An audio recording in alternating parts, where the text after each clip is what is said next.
അങ്ങനെ India versus Zimbabwe match നമ്മുടെ സഞ്ജു സാംസണിന് വീണ്ടും ചാൻസ് കിട്ടിയിട്ടുണ്ട്. അല്ല, ചാൻസ് കിട്ടിയിട്ട് ഇപ്പോൾ എന്താ കാര്യം? ഇപ്പോൾ വേൾഡ് കപ്പിൽ ചാൻസ് കിട്ടിയിട്ട് ഇപ്പോൾ എന്താ ഉണ്ടായി?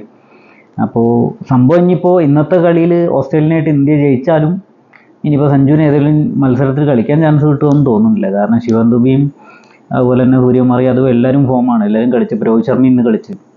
അപ്പോൾ ചാൻസ് കിട്ടുമോ എന്നുള്ള കാര്യം ഇപ്പോൾ ഇവർക്ക് ഈ കൊടുത്ത ചാൻസ് ഇപ്പോൾ സഞ്ജുവിന് കൊടുത്ത സഞ്ജു ചിലപ്പോൾ കളിക്കും, പക്ഷെ അത് കൊടുക്കൂല. അത് ഇവന്മാർ ഈ നോർത്ത് ഇന്ത്യക്കാരുടെ ഒരു സംഭവം നമ്മൾ എത്ര ഇല്ല എന്ന് പറഞ്ഞാലും അതുള്ളതാണ്. ഇപ്പോൾ സിംബാബ്വേൻ്റെ ടീം സെലക്ഷൻ തന്നെ കണ്ട. അപ്പോൾ ആ ടീമിൽ ഇപ്പോൾ ഉള്ളതിലും ഇപ്പോൾ ഒരു സീനിയർ സഞ്ജുവാണ്. എന്നിട്ടും ശുഭ്മൻ ഗിൽ ഒരു ഭാവി വാഗ്ദാനമാണ്, നല്ല കളിക്കാരനാണ്. പക്ഷേ വേണമെങ്കിൽ സഞ്ജുവിനെ ക്യാപ്റ്റൻ ആക്കാം. ഒരു ക്യാപ്റ്റൻ ആവാനുള്ള ഒരു പാഠമൊക്കെ സഞ്ജു തെളിയിച്ചതാണ്, IPL തെളിയിച്ചതാണ്. അപ്പോൾ ശുഭ്മൻ ഗില്ലിനേക്കാൾ നല്ല ക്യാപ്റ്റൻസിയാണ് സഞ്ജുവിൻ്റെതാണ്. പക്ഷെ എന്നാലും ഒരാൾക്കില്ല. ഇവർ ഏതെങ്കിലും ഋതുരാജ് ഗൈക്വാഡോ ഈവൻ ജയ്സ്വാളിനെ വരെ ചിലപ്പോൾ ഇപ്പോൾ റിങ്കു സിങ്ങിനെ വരെ പിടിച്ചിട്ട് വേണമെങ്കിൽ അവർ ക്യാപ്റ്റൻ ആക്കും. എന്നാലും നമ്മുടെ സഞ്ജുവിനെ ആക്കൂല. അത് ഉമ്മാരൊരു തരം ഇതാണ്.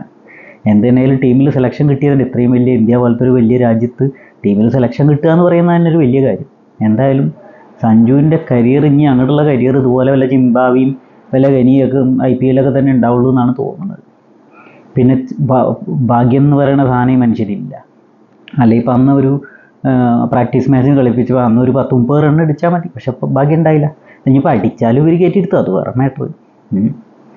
അപ്പോൾ എന്തായാലും സഞ്ജു സിംബാബ്വെ പോയി പൊളിക്കട്ടെ.